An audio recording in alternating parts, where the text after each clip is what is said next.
وعلیکم السلام ورحمۃ اللہ وبرکاتہ۔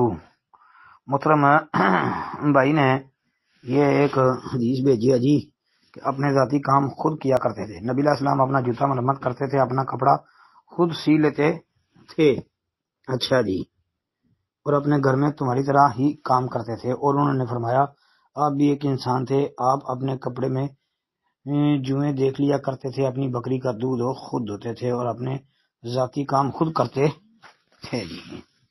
اچھا جی، کہتے ہیں جی اس حدیث کے بارے میں رہنمائی فرمایا کہ یہ حدیث ہے، اگر ہے تو کیا اس سند صحیح ہے؟ محترم بھائی اس روایت کی کئی سندیں آتی ہیں، بعض میں کلام ہے، یہ نہ کوئی سمجھ لے کہ ساری ضعیف ہیں، بعض میں کلام ہے، لیکن شیخ البانی رحمۃ اللہ علیہ نے کلام والی روایتیں بھی اپنی کتابوں میں درج کی ہیں، اور ایک روایت صحیح الجامع کے اندر 4937 نمبر پر درج کی ہے، اس کو صحیح بھی کہا ہے۔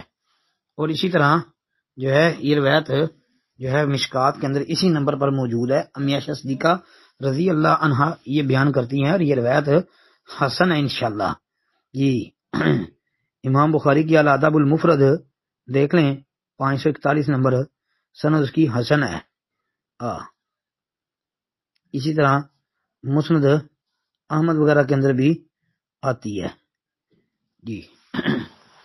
باقی ترمذی کا حوالہ بھی ہے کہ ترمذی میں بھی موجود ہے، یعنی ان کی شمائل ترمذی دیکھ لیں۔ السلام علیکم ورحمۃ اللہ۔